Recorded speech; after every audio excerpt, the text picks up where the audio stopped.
सच हुए सपने। संपन्नता की दौड़ में जैसी अमेरिका आदि देशों में तनाव और विषमता बढ़ी है, वैसी जापान में भी बढ़ी है, पर उतने बड़े अनुपात में नहीं।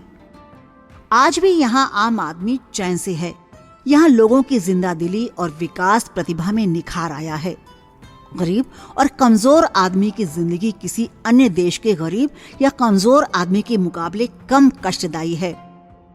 जापान की अपनी यात्रा में मैंने पाया कि जापानी समाज ऐसा है जिससे बीते कल के और आज के गरीब देश बहुत कुछ सीख सकते हैं। वहाँ के लोगों में जानने की सामूहिक जिज्ञासा है। वे सामूहिक उद्यम में विश्वास रखते हैं। यहाँ के एक छोटे से रेस्तरां में जाइए, यदि वहाँ 6 बैरे हैं तो वे 6 मैनेजर का दर्जा रखते होंगे। उनको वे सब अधिकार प्राप्त होंगे जो एक मैनेजर को होते हैं। जापानी कंपनियों का मेरुदंड अमेरिकी कंपनियों के समान सचिवों और सहायकों पर घिरा हुआ व्यक्ति विशेष नहीं, बल्कि प्रखंड स्तर पर संगठन है। प्रखंड या विभाग में मुखिया सहित 8 या 10 व्यक्ति हो सकते हैं। उनके काम में ज्यादा भेदभाव नहीं रहता है, जैसा कि अमेरिका में होता है। कुछ हद तक हर एक दूसरे की जिम्मेदारियों में हाथ बटाकर संपूर्ण जिम्मेवारी में हिस्सेदार होते हैं और जरूरत पड़ने पर एक का काम दूसरा कर देता है। एक योग्य युवक जानता है कि अपने वरिष्ठ से पद और वेतन में भले आगे न निकल पाए, लेकिन उसे इस बात का एहसास होता है कि उसके वरिष्ठ अधिकारी को उसकी योग्यता का ज्ञान है। ऐसे युवा को यह भी ज्ञान होता है कि आगे चलकर वह अपने वरिष्ठ से भी आगे के पायदानों पर पहुंच सकता है। इन सारे एहसासों को अपने में समेटे वो ये जरूरी समझता है कि वह प्रखंड को लक्ष्य तक पहुंचाने में अपने वरिष्ठ की मदद करे। इस दृष्टिकोण से होनहार युवा पीढ़ी की कर्मठता में अनुभव का रंग चढ़ा होता है और वह चूहा दौड़ से बचकर लक्ष्य प्राप्ति में जुटा रहता है।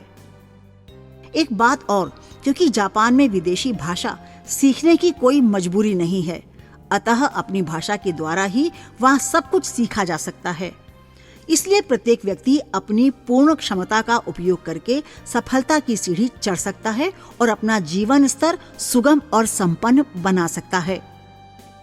कंपनी के प्रति कर्मचारी की वफादारी जापान में बहुत उच्च स्तर की होती है। एक बार नियुक्ति के बाद वेतन वृद्धि वरिष्ठता के आधार पर प्रतिवर्ष होती है। निजी और सार्वजनिक दोनों ही क्षेत्रों में प्रबंधन का जोर कर्मचारियों के स्थायित्व पर है, जिसे जापानी में नेनक जिरत्सु कहते हैं, यानी वार्षिक क्रम।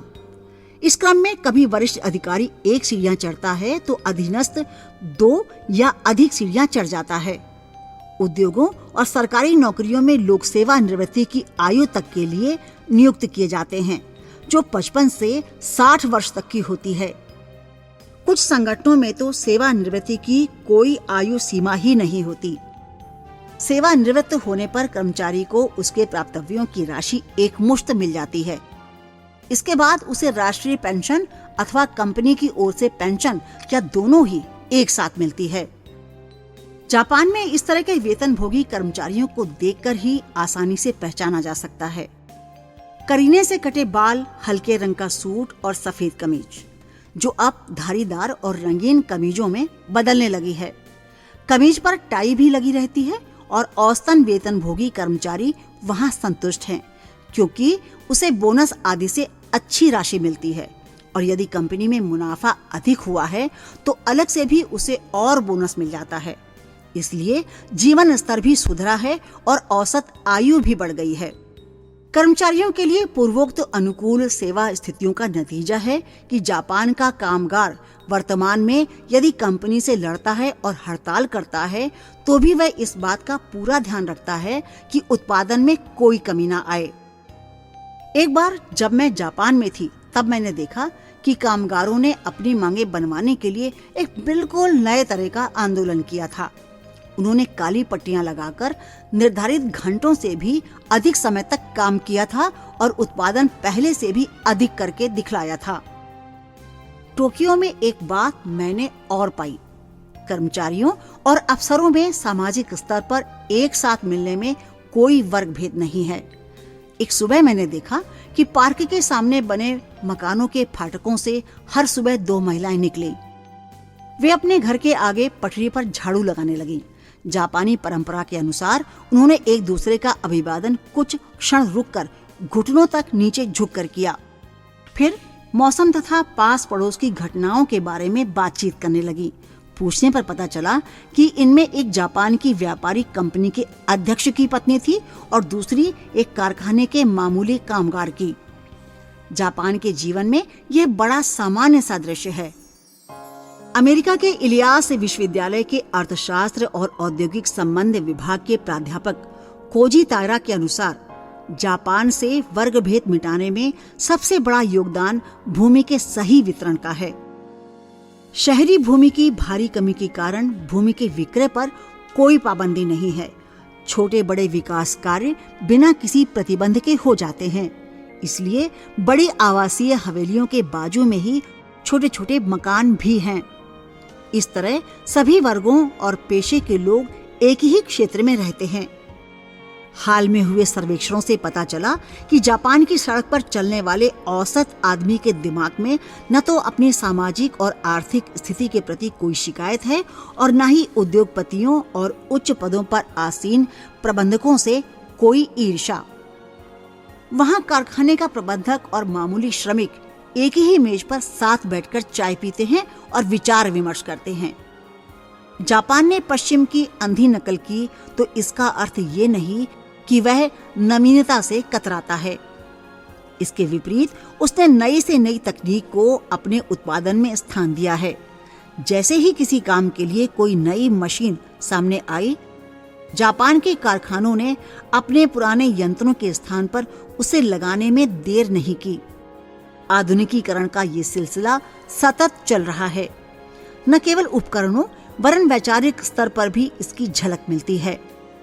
हर सुबह की प्रार्थना में विशाल मित्सुशिता कंपनी के कर्मचारी कुछ दशक पहले जो गीत गाते थे, उसमें उनका अपनी संस्था के लिए अद्भुत प्रेम और समर्पण भाव बसा था। उन्हीं के शब्दों में, नए जापान के निर्माण में एकजुट हो लगाएं अपनी शक्ति और मस्तिष्क, हम एक साथ उत्पादन बढ़ाने की हर चंद कोशिश करें, दुनिया भर के लोगों को भेजें अपना माल, कभी खत्म ना हो, लगातार चलता रहे ये सिलसिला, जैसे झरने से उमड़ता है पानी, हमारा उद्योग फूले फले, बढ़ता जाए बढ़ता जाए बढ़ता जाए, ईमानदारी और अनुकूलता से बढ़े मित्सुशिता इलेक्ट्रिका। कितना अद्भुत है कि आज के इस भौतिकवादी युग में मित्सुशिता के कर्मचारी ये प्रार्थना करते देखे जा सकते हैं। साथ रहें जीवन भर, गाता है ये दिल, मित्सुशिता इलेक्ट्रिका, वक्त गुजरता जाता है, हर दिन एक नया बसंत लेकर आओ हम सब साथ जुड़े, जैसे गुलदस्ते में फूल, रोशनी मोहब्बत और सपनों से भर दे इस धरती को, यकीन है हमें अपनी ताकत पर, मित्सुशिता इलेक्ट्रिका। हर जगह खिला है खुशियां बिखेरता माहौल, हर जगह खिला है खुशियां बिखेरता माहौल, क्यों ना करें साकार हम अपने सपने, कौंधती आकांक्षा में सुनहरा है सवेरा, क्यों ना भर दे हम उसे रोशनी मोहब्बत और सपनों से, मित्सुशिता इलेक्ट्रिका।